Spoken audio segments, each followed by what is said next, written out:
வணக்கம். நான் உங்கள் ஜோதிடாசான் வஜ்ரம் அருள்ராம். உறவுகளே, இன்று நாம் பார்க்க இருப்பது ஏவல், பில்லி சூனியம், மாந்திரிக தாந்திரீகம், செய்வினை இது போன்ற இந்த நிகழ்வுகள், இந்த விஷயங்கள் இவைகள் அத்தனையும் இன்றளவு மக்கள் மத்தியில் பரவலாக இருக்கின்றது. மக்கள் இதை நம்புகிறார்கள். இன்றளவும் பில்லி சூனியத்தால், ஏவலால் ஒருவரை முடக்கி வைக்க முடியும். அவர்களை கை, கால் இயங்காமல் பாதிக்க வைக்க முடியும். ஒரு கை, ஒரு கால் இயங்காமல் அவரை படுத்த படுக்கையாக வைத்திருக்க முடியும். இரத்தமாக வாந்தி எடுக்க வைக்க முடியும்.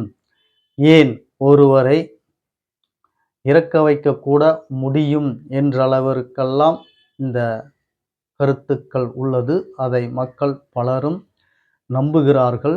இவை அத்தனையும் நடைபெறுகிறதா, உண்மைதானா என்ற கேள்விக்கு பதில்தான் இந்த பதிவில் உள்ளது.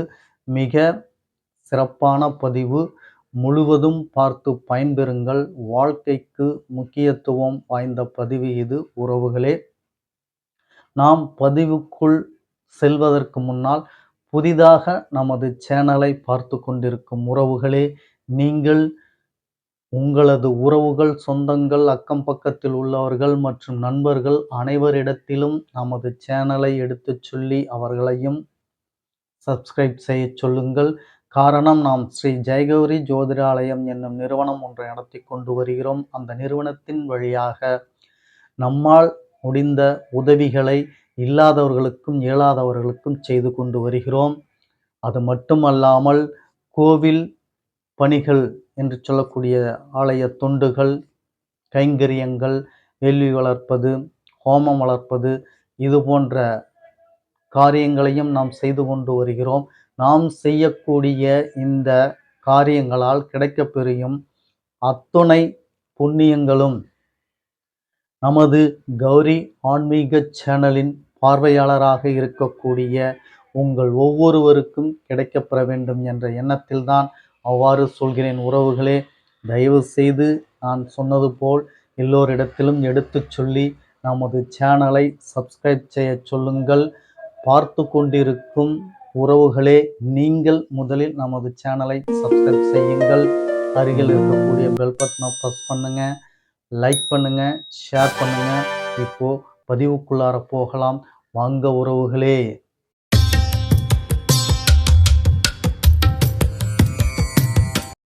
உறவுகளே, இந்த ஏவல், பில்லி சூனியம், மாந்திரிகம், தாந்திரிகம், செய்வினை கோளாறு என்பதெல்லாம் இருப்பது உண்மையா என்பதை பற்றி நாம் முதலில் பார்த்து விடுவோம். ஒருவருக்கு மாந்திரீக, ஏவல், பில்லி சூனியம் இப்படி எல்லாம் இருக்கிறது என்று வைத்துக்கொண்டால் அவருக்கு எப்பொழுது வேண்டுமானாலும் அது நடைபெற வேண்டியது தானே? ஏன் குறிப்பிட்ட காலகட்டத்தில் நடக்கின்றது? முதல் கேள்வி இது. இரண்டாவது, அவர்களுக்கு எந்த மாதிரியான பாதிப்புகள் ஏற்படுகிறது? உடல் உறுப்புகள் இயங்க விடாமல் அல்லது பாதிக்கப்பட்டு செயல்படாமல் அவர்களை படுத்த படுக்கையாக்கி விடுகிறது. ஏன் இதை மட்டும் அது செய்கிறது? ஒரு என்ன சொல்வது, ஒரு அடியாட்கள் சேர்ந்து அவர்களை துன்புறுத்துவது போல, அதன் மூலமாக, இல்லை ஒரு எலக்ட்ரிக் ஷாக், இப்படி ஆன்மா பிரிய வைப்பதற்குண்டான வழிகள் எவ்வளவோ இருக்கு. அவ்வளவு வழிகள் ஏதேனும் ஒன்றை அவர்கள் முயற்சிக்க வேண்டியது தானே. உடல் உறுப்புகள் செயலிழந்துதான் அவர் செய்வினைக்கு உட்பட்டவர் என்று சொல்லக்கூடிய நிலையை ஏன் ஏற்படுத்துகிறார்கள்? இப்படி இது போன்ற கேள்விகள் எல்லாம் நிறையாக எழுகின்றது. நீங்கள் ஒன்றை மட்டும் தெரிந்து கொள்ளுங்கள். நாம் எப்பொழுதும் சொல்வது போல் உங்கள் ஜனன ஜாதகத்தில் நீங்கள் என்ன பிராப்தம் வாங்கி வந்திருக்கிறீர்களோ அதற்குண்டான பிராப்தத்தின் பலனைதான் நீங்கள் அனுபவிக்க வேண்டும். இதில் எந்த விதமான மாற்று கருத்துக்கும் இடமே இல்லை. இதை மட்டும் நீங்கள் தெளிவாக புரிந்து கொள்ளுங்கள். உங்களுக்கு பிராப்தம் செய்வினை கோளாறில் பாதிக்கப்பட வேண்டும் என்று உங்களுக்கு பிராப்தம் இருந்தால் கண்டிப்பாக யார் தடுத்தாலும் அது நடந்தே தீரும். செய்வினை கோளாறுக்குள் நீங்கள் அகப்படுவீர்கள். அது உங்களுக்கு நடந்துவிடும்.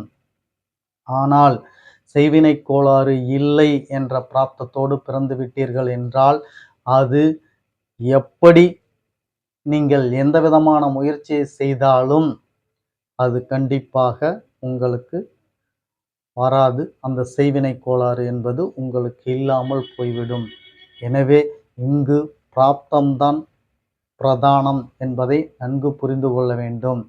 உங்களுக்கு அந்த பாக்கியத்தோடு வந்திருக்கிறீர்கள் என்றால் அது கண்டிப்பாக நடக்கும். பாக்கியம் இல்லாமல் நீங்கள் வந்திருக்கிறீர்கள் என்றால் அது நடைபெறாது என்பதை மட்டும் நீங்கள் அறிந்து கொள்ளுங்கள் உறவுகளே. சரி, இந்த ஏவல் பில்லி சூனியம் என்பது உண்மைதானா என்பதை பற்றி முதலில் நாம் தெரிந்து கொள்வோம். ஏவல் பில்லி சூனியம் உண்மைதான் என்பது நீங்கள் அறிந்து கொண்டோம் என்றீர்கள் என்றால் என்னை பொறுத்த மட்டிலும் என் ஆராய்ச்சிக்குட்பட்டு நான் ஆய்வு செய்த வரைக்கும் ஏவல் பில்லி சூனியம் என்பது எதுவும் கிடையாது. நான் முன்பு சொன்னது போல் உங்களது ஜனன ஜாதகத்தின் பலன் என்னவோ, ஒரு உதாரணத்திற்கு 6ஆம் பாவகத்தில் ராகு அல்லது கேது செவ்வாயுடன் இணைந்து புதன் கூட இருந்து சுக்கிரனும் கூட இருப்பார் ஆனால் அவர் செய்வினை கோளாறுக்கு பாதிக்கப்படுவார் அப்படின்னு சொல்லி செய்வினை கோளாறு என்று சொல்கிறார்கள். அது ஜாதக பிரகாரம் கேன்சர் என்று சொல்வார்கள். அல்லது நரம்பு மூல நரம்புக்கு போகக்கூடிய அந்த நரம்புகள் பாதிப்பு அடைந்து மூக்கிலும் வாயிலும் இரத்தம் வரக்கூடிய ஒரு நிலை. இப்படியெல்லாம் கிரகங்கள் இணைவோடு நடைபெறக்கூடிய ஒரு நிகழ்வுதானே தவிர அது செய்வினை ஏவல் பில்லி சூனியம் என்றெல்லாம் சொல்வதற்கு உண்டான நிலைப்பாடு குறைவுதான். இந்த கிரக அமைவு உள்ள நபர்களுக்கு செய்வினத்துக்கு ஆட்பட்டு இருக்கிறோமோ என்ற ஒரு எண்ணம் எழும். அந்த எண்ணம் எழுவதற்குண்டான அமைப்பை இந்த கிரகங்கள் ஏற்படுத்தி தருகிறது. அதனால் அவர் அந்த மனோநிலைக்கு வரலாம். மற்றபடி ஏவல் பில்லி சூனியம் இது போன்ற இந்த நிலைப்பாடெல்லாம் உங்களுக்கு ஜனன அமைப்போடு தான் இருக்குமே தவிர தனியாக அதற்கு ஒரு எந்த பலமோ பவர் என்று சொல்லக்கூடிய ஒரு நிலைப்பாடோ கிடையாது. அவரவர் ஜனன ஜாதகத்தில் கிரக அமைப்புகள் ஏற்றவாறு தான் இந்த தோஷங்கள் என்பது இருக்கும். இதுவும் ஒரு வகையான தோஷமே தவிர பில்லி சூனியம் ஏவல் என்று சொல்வதற்குண்டான வாய்ப்புகள் இல்லை என்பதே நாம் கண்டறிந்த ஆய்வு செய்த வரைக்கும் உள்ள நிலைப்பாடு இதுதான் உறவுகளே. எனவே நீங்கள் பயம் கொள்ள வேண்டாம், பயப்பட வேண்டாம். உங்களுக்கு யாரேனும் ஏவல் செய்து விடுவார்கள், பில்லி சூனியம் வைத்து விடுவார்கள் என்ற பயம் உங்களுக்கு இனி வேண்டாம். உங்கள் ஜாதகத்தில் 6ஆம் பாவகத்தில் புதன் சுக்கிரன் ராகுவோடு இருந்தால் உங்களுக்கு இது போன்ற சிக்னல்கள், அதாவது இது போன்ற நிகழ்வுகள் சம்பவங்கள் உங்களுக்கு நடைபெறும். இது கிரக இணைவு சேர்க்கையினால் நார்மலாக, அதாவது இயற்கையாக நடைபெறக்கூடிய நிகழ்வே தவிர யாராலும் செய்வட முடியாது. யார் செய்தும் உங்கள் தலையெழுத்தையோ உங்கள் நிகழ்வுகளையோ மாற்ற இயலாது என்பதை நீங்கள் நன்கு புரிந்து கொள்ள வேண்டும் உறவுகளே. இந்த தோஷம் என்பது அதாவது பில்லி சூனியம் 6ஆம் இடத்தில் என்று சொன்னீர்களே ஐயா, இந்த நிகழ்வுகள் இருந்துவிட்டால் அதில் எப்படி நாம் தற்காத்துக் கொள்வது என்று நீங்கள் கேட்கக்கூடியது எனக்கு புரிகிறது. 6ஆம் பாவகத்தில் இந்த கிரக சேர்க்கைகளோடு இருந்தால் உங்களுக்கு நடைபெறக்கூடிய நிலைப்பாடு, நடக்கக்கூடிய செயல் இவை அத்தனையும் நீங்கள் அந்த தசாபுத்தி காலத்தில் தான் அனுபவிக்க வேண்டுமே தவிர, அதை நினைத்து நீங்கள் பயப்படத் தேவையில்லை. அப்படி அந்த தசாபுத்தி காலத்தில் அதை நீங்கள் அனுபவித்துக் கொண்டு இருந்தீர்கள் என்றால், நீங்கள் பரிகாரம் செய்யக்கூடிய இறைவன் முதலில் செவ்வாய் பகவான், ராகு பகவான், புதன் பகவான். இந்த 3 கோவிலுக்கும் சென்று இந்த மூவரையும் நீங்கள் வழிபாடு செய்து வாருங்கள். அப்படி இல்லாவிட்டால், என்னால் முடியவில்லை என்று சொன்னால், நவகிரகத்தில் இந்த நால்வரையும் நீங்கள் வணங்கி வாருங்கள். சுக்கிர பகவானையும் சேர்த்து. இந்த 4 பேரையும் நீங்கள் வணங்கி வந்தீர்கள் என்று உங்களுக்கு எப்பொழுதும் வணங்குவது என்றால், நான் சொன்னது போல் நல்லெண்ணெய் தீபமிட்டு தான் வணங்க வேண்டும். எந்த கிரகத்தையோ கடவுள்களையோ நீங்கள் வணங்கும் பொழுது அப்படித்தான் வணங்க வேண்டும். அதுதான் முறை. உறவுகளே, இதை இவர்கள் நால்வரையும் வணங்கிவிட்டு அதன் பிறகு எல்லாவற்றிற்கும் மேலான என் அப்பன் கருணையின் வடிவே திருச்சிற்றம்பலம் அவரையும் நீங்கள் வணங்கி வந்தீர்கள் என்றால், உங்களது அந்த தோஷம் என்பது படிப்படியாக குறையும் என்பதை நீங்கள் தெள்ளத் தெளிவாக உங்கள் கண்கூடாக பார்ப்பீர்கள். உறவுகளே, செய்து பாருங்கள், நலம் உண்டாகும். இந்த பதிவு உங்களுக்கு ஒரு நல்ல பதிவாக இருந்திருக்கும் என்ற நம்பிக்கையில் நான் உள்ளேன். உங்களுக்கும் அப்படித்தான் இருக்கும் என்று நம்புகிறேன். உறவுகளே, மீண்டும் ஒரு நல்ல பதிவில் உங்களை நான் சந்திக்கும் வரை நான் ஒரு தகவலை இன்று சொல்கிறேன்.